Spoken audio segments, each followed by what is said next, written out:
George Chung, who is chairman of Kross Border, joins us now as we discuss Mauritius as a third-party jurisdiction. Good morning to you, George. Sorry about the interruption. I don't know what happened to the line there. Perhaps we could begin by just talking about what are third-party jurisdictions before we talk about Mauritius's role. Good morning, Johannesburg. Well, third-party jurisdictions are better known as offshore financial centers. There are about 80 of them in the world. The famous ones are Singapore, Luxembourg, Hong Kong, which is a platform for entry into China. Mauritius continues to be used as a platform for investment into India. Singapore is the door of entry into the region of Southeast Asia. There are indeed 80 of them. They are better known as offshore financial centers. George, I was in Mauritius towards the end of last year, and I must say I was struck at how hard the country is working to make it easy for people to do business there.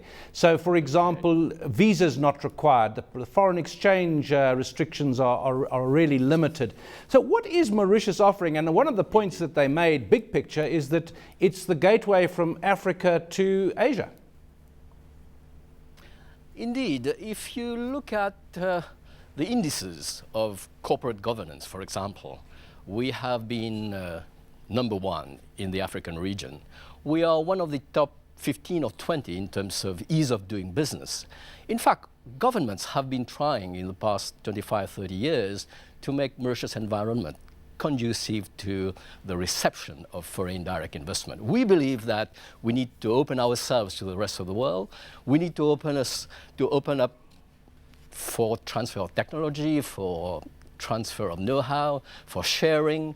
Indeed, I think Mauritius is now very prominent in attracting foreign direct investment into Mauritius, or via Mauritius into India, or via Mauritius into the African continent, or as a platform between Asia and Europe, between Asia and Africa.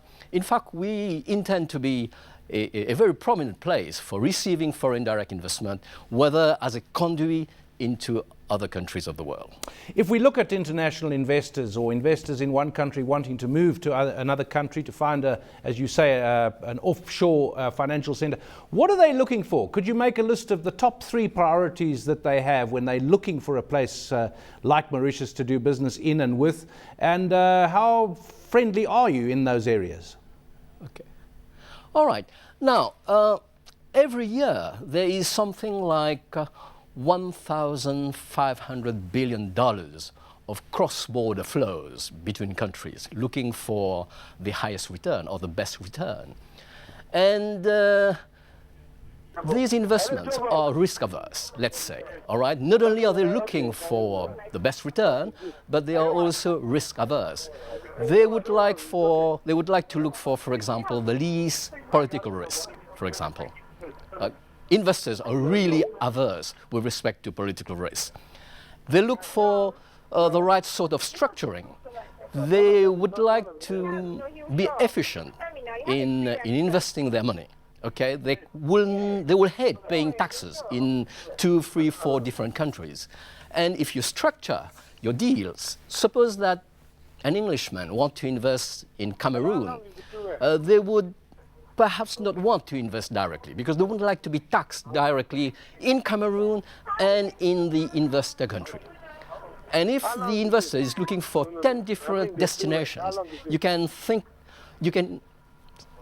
that they wouldn't like to pay 20 times the amount of taxes. So they will choose something like Mauritius, a jurisdiction where they can structure the deal, where democracy is at its best, where there is continuity of government. It's all these criteria that the investor will take into consideration before deciding where to locate the vehicle. Presumably, George, you and in the past few years. Yeah, you have the skills required, and presumably that you're attracting skills as well. If this business is growing, you're going to need people to look after it. Sure. I mean, when money crosses borders, it's not only for the sake of money itself. There are lots of upsides which accompany, let's say, if Shell wants to invest in some sort of location whereby there's a discovery of oil reserves. They come along with not only the money, but they come along with the knowledge, with the transfer of technology. They come along with creation of jobs. But in Mauritius, where we have the vehicle, we need to know how to administer it in the best possible way. And in Mauritius, there are something like 150 management companies which can help the foreign investor in administrating the money in the best efficient way, so that the structure is done with the best cost in terms of fiscal cost, in terms of efficiency, in terms of cost of the accountants, cost of the structurer, and so on and so forth.